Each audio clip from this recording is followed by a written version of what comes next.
বাফুফে নির্বাচন ও জাতীয় দলের ব্যস্ততা শেষে ঘরোয়া ফুটবল নিয়ে ব্যস্ততা শুরু ক্লাবগুলোর। রাজনৈতিক পট পরিবর্তনের পর দেশের ক্রীড়াঙ্গনেও লেগেছে পরিবর্তনের হাওয়া। ১৬ বছর পর নতুন সভাপতির অধীনে মাঠে গড়াচ্ছে ফুটবল মৌসুম। পরিবর্তনের হাওয়া দেশের ঘরোয়া ফুটবলের পুরানো আসর ফেডারেশন কাপেও। চিরায়ত সেমিফাইনালের ফরম্যাট বদলে এবার Bangladesh premier league cricket BPL এর মতো কোয়ালিফায়ার্স ও এলিমিনেটর রাউন্ড থাকবে ফেডারেশন কাপে।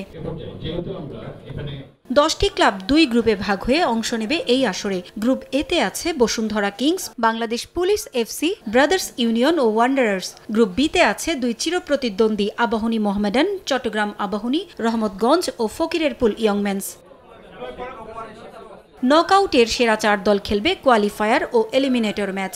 2 গ্রুপের চ্যাম্পিয়নের মধ্যে বিজয়ী দল খেলবে সরাসরি ফাইনালে। এই ম্যাচে হেরে যাওয়া দল খেলবে 2 রানার্স আপের মধ্যকার জয়ী দলের সঙ্গে।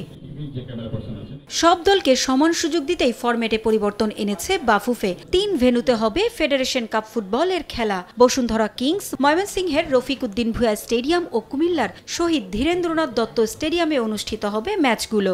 2টি গ্রুপ করলে সমান সংখ্যক টিম থাকে এবং পরবর্তীতে যেহেতু আমরা যে আদলে করেছি, অনেক সময় দেখা যায় যে যারা সেমিফাইনালে খেলে গ্রুপ চ্যাম্পিয়ন টিমগুলো হঠাৎ করে একটা খেলা দুর্ঘটনার সম্মুখীন হয়ে যেতে পারে। তো তাদেরকে আরেকটা সুযোগ দেওয়ার জন্য যারা রাউন্ড প্রিমিয়ার পর্যায়ে ভালো খেলে আসছে তাদেরকে যেন একটা বাড়তি সুযোগ থাকে, সেই জন্য কিন্তু আমরা এই নিয়মটা প্রচলন করেছি।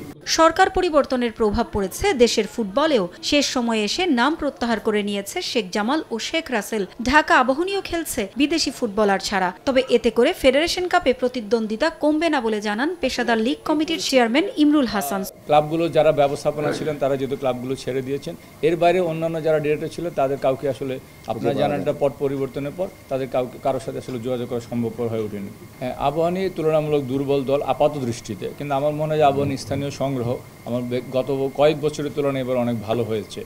পাশাপাশি ব্রাদার্স ইউনিয়ন এবং মোহামেডান আগের চেয়ে অনেক শক্তিশালী হচ্ছে এবং অন্যান্য কিছু দল চিটাগাং আবাহনী আগের তুলনায় অনেক শক্তিশালী হচ্ছে গত বছরের তুলনায়। তো আমার মনে হয় যে প্রতিদ্বন্দ্বিতা আগের বছরগুলোর তুলনায় কম হবে না। 3 ডিসেম্বর শুরু হওয়া ফেডারেশন কাপের ফাইনাল হবে আগামী বছর 2রা মে। পারভিন আক্তার, সময় সংবাদ, ঢাকা।